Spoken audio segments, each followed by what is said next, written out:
Hello everyone, स्वागत आहे तुमचं आणखीन एका नवीन अशा ब्लॉगमध्ये। तर सगळ्यात पहिल्यांदा सगळ्यांना नवीन वर्षाच्या हार्दिक शुभेच्छा। आणि नवीन वर्ष आले की लगेच मकर संक्रांत येत असते आणि मकर संक्रांत झाली की लगेच सगळ्या बायकांचा हळदी कुंकाचा प्रोग्राम स्टार्ट होतो। आणि हळदी कुंकाचा प्रोग्राम हा सगळ्याच बायकांचा आपल्या जिव्हाळ्याचा विषय असतो। तर त्याचबद्दल मी थोडंसं आज तुमच्याशी बोलणार आहे। त्याचं प्लॅनिंग कसं करायचं, वाण काय द्यायचा, डेकोरेशन कसं असावं, अशा बऱ्याचशा गोष्टीचे पॉइंट्स मी तुमच्यासोबत शेअर करणार आहे। आणि माझं देखील हळदी कुंकू मी झालेलं आहे ऑलरेडी। तुम्हाला थोडंसं डेकोरेशन मागे दिसत असेल तर हळदी कुंकाचा ब्लॉग देखील आपल्या चॅनलवर लवकरच येणार आहे। तर त्याच्या आधी मी तुमच्याशी थोडंसं प्लॅनिंग वगैरे सांगते माझ्यापरीने, माझ्या ह्या अनुभवातून आलेलं। तर तेच तुमच्यासोबत मी शेअर करणार आहे। कोणताही छोटा प्रोग्राम असो किंवा मोठा प्रोग्राम असो, थोडीफार धांदल थोडीफार धावपळ ही आपली होतच असते। तर तीच धावपळ न व्हावी ह्यासाठीच मी तुम्हाला थोडंसं प्लॅनिंग सांगणार आहे। हाऊसवाईफ असो किंवा जॉब करणारी गृहिणी असो, तिची थोडीफार धावपळ ही होतच असते प्रोग्राम म्हटलं की। कारण घरातलं सगळं आवरायचं, स्नॅक्सचं बघायचं, डेकोरेशन करायचं, रांगोळी असते, अशा बऱ्याचशा गोष्टी असतात की त्या प्लॅनिंगनी जर केल्या तर त्याच्यामध्ये धांदल होत नाही, गडबड होत नाही आणि कोणताही प्रॉब्लेम येत नाही। तर तेच मी तुमच्यासोबत शेअर करणार आहे। तर चला मग स्टार्ट करूया। सगळ्यात पहिल्यांदा आपल्याला हे ठरवायचं आहे की तुम्ही हळदी कुंकू ग्रुपनी करणार आहात का एकटे करणार आहात, आणि तुमचं हळदी कुंकासाठीचं बजेट काय असणार आहे। तर सगळ्यात पहिल्यांदा आपल्याला ते ठरवायचं आहे। आणि जर तुम्ही ग्रुपनी करणार असाल तर ते ग्रुपनुसार बजेट वगैरे ठरवावं लागेल आपल्याला। आजकाल असं करतात ना, सोसायटीमध्ये बरेच जण ग्रुपनी वगैरे हळदी कुंकू करतात। आहे घराची साफसफाई। आता घराची साफसफाई तर आपण नेहमी रोजच्या वरचेवर करतच असतो, पण तरी देखील एखादा प्रोग्राम असेल किंवा काही असेल तरी आपल्याला थोडंफार डीप क्लिनिंग असं हे करावंच लागतं। तर ते कसं करायचं, तर तुमचं हळदी कुंकू जर समजा 8 दिवसावरती असेल तर 8 दिवस आधीच थोडं घर, रोज थोडं अर्धा तास देऊन थोडं घर आवरायला घ्यायचं। असं केल्याने हळदी कुंकाच्या दिवशी जास्त लोड येणार नाही। त्यासाठी रोज थोडा वेळ काढून थोडा भाग, थोडा कोपरा आवरायला घ्यायचा, त्याचं डीप क्लिनिंग करायचं। म्हणजे हळदी कुंकाच्या दिवशी तुम्हाला जास्त काही तिथे आवरावं लागणार नाही। हळदी कुंकासाठी हळदी कुंकाच्या दिवशी आपण जे बेडशीट टाकणार आहे किंवा जे पडदे, जे कर्टन्स लावणार आहेत, तर ते आधीच वॉश करून ठेवायचे। आणि हळदी कुंकाच्या आदल्या दिवशी ते सगळे लावून घ्यायचे। बेडशीट, पिलो कवर किंवा तुमचे कर्टन्स हे वगैरे सगळे आदल्या दिवशी वगैरे लावून घ्यायचे। तर हा झाला आपला दुसरा मुद्दा। तर तिसरा मुद्दा आहे की साडी कोणती घालायची। तर हा प्रश्न सगळ्यांना पडतोच। कोणताही प्रोग्राम असेल तरी आपल्याकडे एवढ्या जरी साड्या असल्या तरी आपल्याला सगळ्या बायकांना हाच प्रश्न पडतो की साडी कोणती घालायची। तर ती जी कोणती साडी तुम्ही घालणार आहात तर ती साडी आधीच रेडी करून ठेवायची। ती साडी बघायची, त्याच्यामध्ये त्याचा ब्लाऊज शिवलेला आहे की नाही, किंवा जर शिवलेला असेल तर तो तुम्हाला फिटिंगला येतो की नाही, लूज करायचा आहे का, टाईट होतोय, हे सगळ्या गोष्टी तुम्ही आधीच चेक करून ठेवायचा।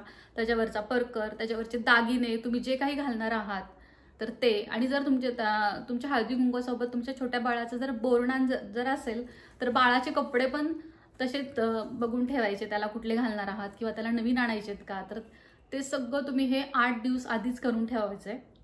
म्हणजे जर तुम्हाला ब्लाऊज शिवायचा असेल तर तुम्हाला तेवढा वेळ भेटेल, किंवा बाळाचे हलव्याचे दागिने वगैरे हे ऐन टायमाला नाही मिळत, मग तुम्ही ते 8 दिवस आधीच तुम्ही ते आणून ठेवू शकता। आणि पूर्ण साडी, जे तुम्ही साडी घालणार आहे, ब्लाऊज, परकर आणि त्याच्यावरचे दागिने आणि बाळाचे कपडे आणि त्याचे हलव्याचे दागिने वगैरे हे सगळ्या गोष्टी त्याचा एक सेट करून ठेवायचा।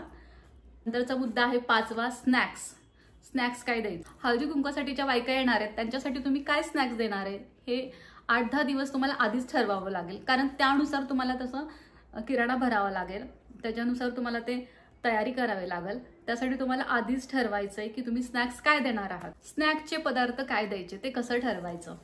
एक तर तिळगुळाचा सण आहे। आपण संक्रांतीला हळदी कुंकालाच्या बायका येतात त्यांना आपण तिळगुळ तर देतोच, ते गोड असतात, त्यामुळे शक्यतो गोड पदार्थ ठेवू नये असं माझं तरी मत आहे। कारण बरेच जण बायका असं ठेवतात की दूध, मसाला दूध वगैरे ठेवतात किंवा गोड गाजरचा हलवा वगैरे असं ठेवतात, पण तसं शक्यतो ठेवू नये। कारण ऑलरेडी आपण तिळगुळ खाल्लेला असतो आणि ते आधीच गोड झालेलं असतं। चहा, मसाले दूध, गोड स्वीट आयटम कोणीच काही ठेवू नये। कारण थोडंसं तिखट सॉल्टी वगैरे असं फूड ठेवावं असं मला वाटतं। जर तुम्ही घरी स्नॅक्स बनवणार असाल तर असं स्नॅक्स निवडा की जे पटकन पण होईल आणि त्याचा पसारा पण नाही होणार आणि आपल्याला देताना पण सर्व करताना पण त्याचं गोंधळ नाही उडणार, धांदल नाही होणार आपली. तर असेच पदार्थ स्नॅक्ससाठी निवडावेत. मग असं कुठलं स्नॅक्स आहे तर ते तुम्ही देऊ शकताय. तर तुम्ही इडली चटणी हे देऊ शकताय, किंवा वडापाव, किंवा मिनी वडापाव, किंवा मिनी इडली असतात छोट्या छोट्या त्या, किंवा आप्पे म्हणून पण आपण देऊ शकतो. आप्पे चटणी, इडली चटणी, किंवा अजून ढोकळा आधीच तुम्ही करून ठेवून तो पुन्हा सर्व करू शकताय. त्याची फोडणी फक्त गरम गरम टाकायची नंतर ना 5-6 वाजता. तसं तुम्ही ढोकळा पण देऊ शकताय. तर वडी वगैरे पण तुम्ही देऊ शकता. तर ते तुम्ही आदल्या रात्रीच तुम्ही वाफवून ठेवून फक्त दुसऱ्या दिवशी दुपारी ते तळून काढू शकता. हळदी कुंकाच्या दिवशी तुम्ही ते तळून देऊ शकता पुन्हा. तर असे काही प्रकार आहेत. परत समोसा तर आहे, समोसा, कचोरी वगैरे.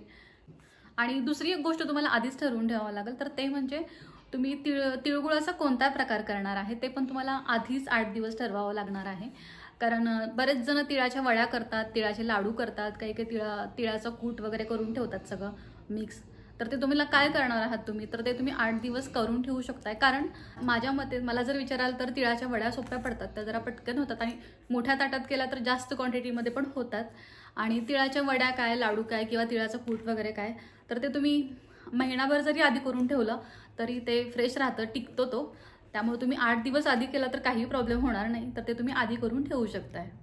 आणि बऱ्याचदा काय होतं की आपण जेव्हा हळदी कुंकू ठेवतो त्यावेळेस कोणाकोणाची चतुर्थी असते किंवा कोणाचे उपवास असतात, कोणत्या वारी, म्हणजे प्रत्येक जणांचा उपवास वेगळा असतो. त्यामुळे बऱ्याच बायकांचे उपास देखील असू शकतात. तर अशा वेळेस काय करायचं, घरामध्ये हळदी कुंकाच्या दिवशीच तुम्ही 1 डझन केळी आणून ठेवू शकताय, किंवा ॲपल आणून ठेवू शकताय, आणि वेपर्स आणून ठेवू शकताय, राजगिराचा लाडू किंवा राजगिरा चिक्की वगैरे हे असं आणून ठेवायचं. कारण ऐन वेळेस ते द्यायला सोपं पडतं तुम्हाला, उपवास आहे म्हटल्यावरती. आणि असंच कुणी न खाता वगैरे गेलं तर आपल्याला पण छान वाटत नाही, सगळ्यांसोबत त्यांना पण द्यायला बरं वाटतं. सो ते पण तयारी आपण आधीच करून ठेवायची. तर सगळ्यात नंतरचा मुद्दा म्हणजे डेकोरेशन काय करायचं, हे दरवर्षी प्रश्न पडतो. तर डेकोरेशन हे सध्या काईटचं वगैरे फार हे चाललंय, म्हणजे ट्रेंड आहे त्याचा.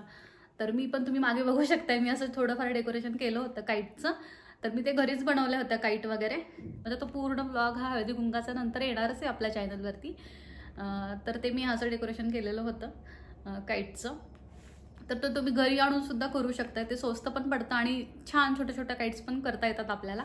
आणि फुलांचं डेकोरेशन करू शकता तुम्ही, किंवा जर रांगोळी छान येत असेल तुम्हाला तर रांगोळीचं पण खूप छान डेकोरेशन करता येतं आपल्याला. डेकोरेशन काय करणार आहे ते पण आपल्याला आधीच ठरवावं लागतं. त्याच्यानुसार आपल्याला सगळं सामान वगैरे आणावं लागतं, क्राफ्ट पेपर म्हणा, बाकीचं आणखीन गोष्टी काय म्हणा. आणि जर फुलांचं वगैरे करणार असाल तर फुलांचं त्याच आदल्या दिवशी ठीक आहे, तुम्ही आणू शकता फुले वगैरे. कारण जास्त दिवस आपण आधी आणून ठेवू नाही शकत फुले.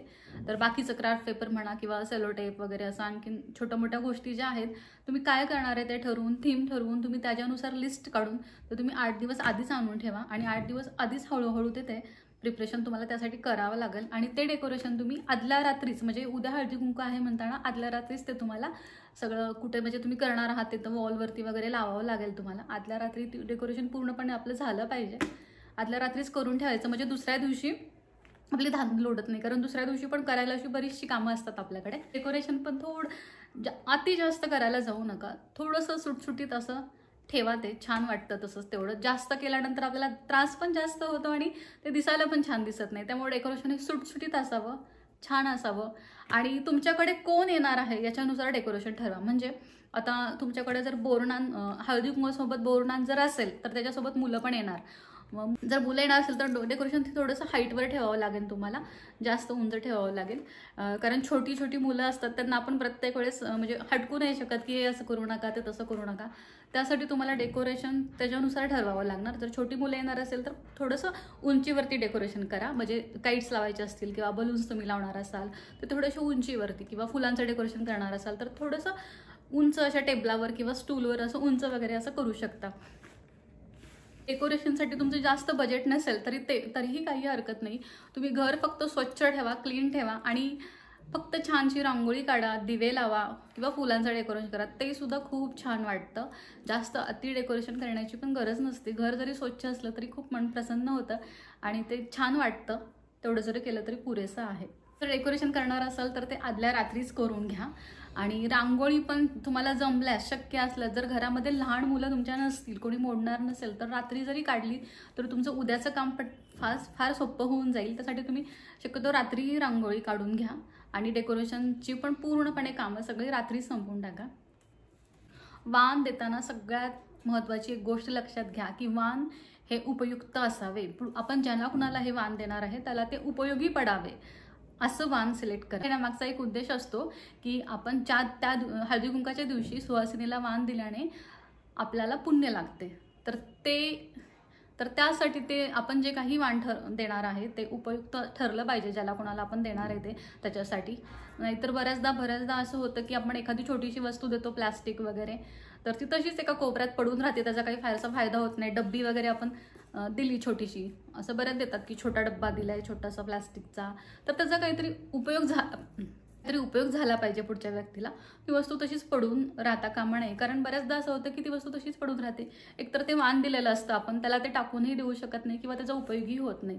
त्यामुळे शक्यतो प्लास्टिकच्या वस्तू देऊ नयेत वाणामध्ये, कारण आपण ती वस्तू दान करतो. मग ती दान करत असताना ती वस्तू उपयुक्त असावी. काहीतरी थॉटफुल, मिनिंगफुल अशा गोष्टी द्या.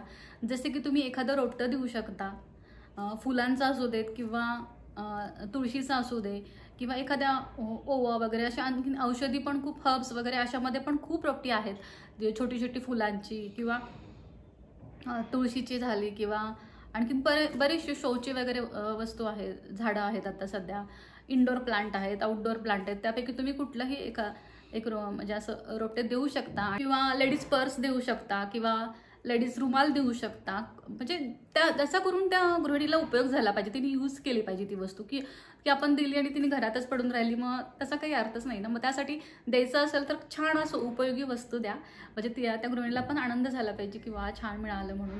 असं कलरफुल छान पाकिट येतात बघा आजकाल मार्केटमध्ये, ते पण तुम्ही देऊ शकता, किंवा इयरिंग्स देऊ शकता.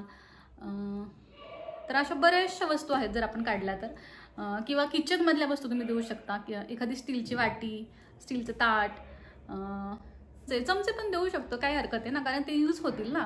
तसं छोटा आहे म्हणून ठीक आहे, पण तो यूज तरी होईल ना. छोटा जरी असेल तरी तो यूज होणार आहे किचनमधल्या. त्यामुळे तुम्ही अशा कुठल्याही वस्तू स्टीलमध्ये वगैरे देऊ शकता. पण प्लॅस्टिकच्या वस्तू द्यायला पण छान वाटत नाही, त्याचा यूजही होत नाही तेवढा, त्याच्यामुळे ते देऊ नका. कोणत्या वस्तू देऊ नये असं म्हणतात, मी जे ऐकले तेच तुमच्यासोबत शेअर करते. तर बांगडी, नेल पेंट, टिकली, पॉकेट ह्या गोष्टी देऊ नयेत, कारण प्रत्येकाची चॉईस ही वेगळी असते. आणि टिकली पण देऊ नये असं म्हणतात. आणि बांगडी वगैरे पण साईज सगळ्यांचा वेगवेगळा असतो, तर त्यामुळे त्यालाच माहीत असतं, त्याच्यामुळे ते पण गोष्ट देऊ नये. त्यामुळे अशाच वस्तू द्या की पुढे जाऊन त्याचा उपयोग होईल, सत्कारणी लागतील, आणि तुम्हालाही छान वाटेल आणि घेणाऱ्यालाही छान वाटेल. तुम्ही डोक्यात ठेवून तुमचं प्लॅनिंग करा हळदी कुंकाचं. तुम्ही हे सगळं लिहून काढा, आपल्याला काय काय करायचंय, काय काय नाही करायचं. तर आधी शॉपिंगची लिस्ट तुम्हाला 2 प्रकारे बनवायची. तर ती कशी, तर आधीच आणून ठेवायच्या वस्तू आणि नंतर ऐन टायमाला आणायच्या वस्तू, अशा 2 प्रकारे करावे लागणार आहे. कारण आधीच तुम्ही किराणा माल वगैरे आणू शकता, लाडूसाठी वगैरे आपल्याला लागणार आहे, स्नॅक्ससाठी जी आधीची काही तयारी असेल तर त्यासाठी पण तुम्ही आधी ठेवू शकता. आणि पानं, सुपारी वगैरे हे तुम्ही ऐन टायमाला आणून ठेवू शकता. ते आदल्या दिवशीच तुम्ही आणून घ्या. वगैरे फुलं, खायची पानं हे तुम्ही आदल्या दिवशी आणू शकता. आपले सगळे पॉईंट क्लिअर झालेले आहेत. साडी कोणती घालायची, डेकोरेशन कसं असावं, वाण काय ठेवावं, स्नॅक्ससाठी काय ठेवावं, ह्या सगळ्या गोष्टी मी तुमच्याशी शेअर केलेल्या आहेत. हे सगळं झाली आपली लिस्ट. त्याच्यानंतर तुम्ही आदल्या दिवशी काय करायचं, आदल्या दिवशी पूर्ण डेकोरेशन आपलं पूर्णपणे बनवून घ्यायचं. डेकोरेशन जे काही तुम्ही करणार असाल ते. आणि रांगोळी जमल्यास, तुम्हाला जमत असेल तर रात्रीच काढून घ्या, नाहीतर मग सकाळी लवकर उठून ती रांगोळी काढून. आणि आदल्या दिवशी रात्री एक आवर्जून गोष्ट चेक करायची की आपण आपली साडी वगैरे, दागिने व्यवस्थित ठेवलेत ना, बाळाचे कपडे जर बोरणार नसेल तर बाळाचे कपडे वगैरे सगळे व्यवस्थित ठेवलेत ना, सगळ्या दोघांचा संच एका ठिकाणी करून ठेवा ते. आणि समजा ते आता दुसऱ्या दिवशीसाठी जे स्नॅक्ससाठी लागणार आहेत, तुम्ही कुठल्या प्लेट्स यूज करणार आहेत त्या पण एका साईडला काढून ठेवा किचनमध्ये. आणि समजा तुम्ही बटाटे वडे देणार असाल तर आदल्या दिवशी रात्रीच बटाटे वगैरे उकडून ठेवा. किंवा आदल्या दिवशी तुम्हाला इडलीचं काय बॅटरचं वगैरे तयार करायचं का, इडली देणार असाल तर ते करून ठेवा. म्हणजे आदल्या दिवशी जेवढं होईल तेवढं तुम्ही काम, शक्य असेल तेवढं काम करून ठेवा, म्हणजे दुसऱ्या दिवशी धांदल उडणार नाही. आणि दुसऱ्या दिवशी आपला प्रोग्राम असेल तर बघा, त्या दिवशी आपल्याला थोडंसं डिस्टर्ब माइंड असतं, म्हणजे असं धकधक होत असतं की कसं होईल, काय होईल. मग त्यासाठी जर तुम्ही आधीच हे सगळं प्लॅन करत असाल ना, तर तुम्हाला तसं प्रॉब्लेम नाही येणार. त्यासाठी तुम्ही हे असं सगळं प्लॅनिंग करा. तर कार्यक्रमच्या दिवशी तुमचं रुटीन कसं असलं पाहिजे, तर ज्या दिवशी कार्यक्रम आहे हळदी-कुंकवाचा त्या दिवशी जरा लवकर उठायला पाहिजे तुम्ही आणि लवकर उठून तुमची सगळी कामं आवरून घ्यायला पाहिजे. रांगोळी जर नसेल रात्री काढली तर त्या दिवशी तुम्ही सकाळी काढून घेतली पाहिजे लवकर उठून आणि बाकीची रुटीनची कामं करून जेवण वगैरे सगळं आवरून थोडंसं 15-20 मिनिटाची का होईना पण तुम्ही वामकुक्षी घ्या, कारण त्यांनी तुम्हाला तुमचं माइंड फ्रेश होईल, थोडंसं थकल्यासारखं नाही होणार. मला माहिती आहे त्यातून वेळ भेटत नाही, पण थोडंसं लवकर उठलं ना की थोडंसं सगळ्या गोष्टी ह्या मॅनेज होतात. तर तसंच तुम्ही करा, लवकर उठा, थोडंसं 15-20 मिनिटं रिलॅक्स करा. तुमच्या स्किनला पण थोडंसं छान दिसायचं आहे, आपल्याला ग्लो करायचं, त्यासाठी थोडंसं शांतपणे पडा थोडंसं 15-20 मिनिटं आणि तुमचं सगळं झाल्यानंतर ना तुम्ही 3 वाजता बरोबर सगळं आवरायला घ्या. 3 वाजता तुम्हाला जर फुलाचं डेकोरेशन करायचं असेल तर त्या टायमिंगला तुम्ही घ्या, फुलाचं डेकोरेशन करा. मग 3-3:30 वाजेपर्यंत त्याच्यानंतर तुम्ही फुलांचं स्नॅक्स बनवायला घ्या. जर तुम्हाला काही तळणीचं पदार्थ करायचे असेल, वडे तळायचे असतील किंवा बाकीच्या गोष्टी करायच्या असेल तर ते करायला घ्या तुम्ही. आणि 7 वाजता जर हळदी-कुंकवाचा टायमिंग दिला असेल तर 2 तास तुम्ही आधी स्नॅक्स करायला घ्या आणि 1 तास बायका यायच्या 1 तास आधी तुमची साडी वगैरे बाळाचे कपडे वगैरे सगळं घालून झालं पाहिजे, म्हणजे तुम्ही थोडंसं रिलॅक्स व्हाल आणि बाळ पण त्या कपड्यामध्ये कम्फर्टेबल होईल. त्याची पण तयारी 1 तास आधी करा आणि तुमची पण 1 तास आधी करा तयारी. आणि बाळाला पण कपडे असे निवडताना असे निवडा की त्याला ते टोचले नाहीत पाहिजे, कारण एकतर ते लहान बाळ असतं, त्याला सगळ्या गोष्टींची सवय नसते आणि त्याला जर कपडे टोचत असेल तर तो रडणार, मग गोंधळ होणार, मग तुमचा पण मूड ऑफ होणार आणि मग तुम्ही छान प्रकारे ते सेलिब्रेट नाही करू शकणार. त्यामुळे बाळाला पण कपडे निवडताना ना असे न टोचणारे छान मऊ असे कपडे शोधा. आपल्याला वाटतं, आपली हौस असते की त्यांनी खूप छान दिसावं, हे करावं ते, पण शक्यतो कपडे तसेच सॉफ्टमध्ये सिल्कमध्ये असे असावेत, म्हणजे त्याला त्रास होणार नाही, टोचणार नाही आणि ते पण एन्जॉय करेल त्याचा प्रोग्राम, तसे कपडे. आणि तुम्ही कार्यक्रमामध्ये थोडेसे हळदी-कुंकवाच्या कार्यक्रमामध्ये थोडेसे तुम्ही छोटे छोटे गेम्स पण ठेवू शकता. जसं की थोड्याशा फार मी पण केल्या होत्या की चिट्स बनवल्या होत्या थोड्याफार. त्याच्यामध्ये डान्स किंवा उखाणे किंवा सॉन्ग बोलणे वगैरे असे छोटे छोटे गेम्स, जास्त हार्ड अँड फास्ट नाही, छोटे छोटे गेम्स वगैरे ठेवू शकता आणि थोडाफार एन्जॉय पण होतं आणि आलेल्या गृहिणींना पण छान छान वाटतं. तर ते किंवा रील्स बनवू शकता. तर हे सगळं असं प्लॅनिंग करून तुम्ही तुमचा हळदी-कुंकवाचा प्रोग्राम खूप छान सुटसुटीत असा करू शकता. तर तुम्ही माझ्या आयडिया, माझे थॉट्स कसे वाटले तुम्हाला ते कमेंट करून मला. सगळी तयारी करून घेतलेली आहे आधीच, त्याच्यामुळे डोकं शांत ठेवायचं, रिलॅक्स व्हायचं आणि हे पूर्ण प्लॅनिंग करून हा कार्यक्रम पूर्णपणे व्यवस्थित छान पार पाडायचा, आनंदात छान मूडमध्ये. तर तुम्हाला कोणताही प्रॉब्लेम येणार नाही. माझा आजचा ब्लॉग तुम्हाला कसा वाटला मला कमेंट करून सांगा आणि जर माझे व्हिडिओ तुम्हाला आवडत असतील तर प्लीज एक लाईक करत जावा आणि आणखीन तुम्हाला कशावरती ब्लॉग बघायला आवडेल तेही मला सांगा.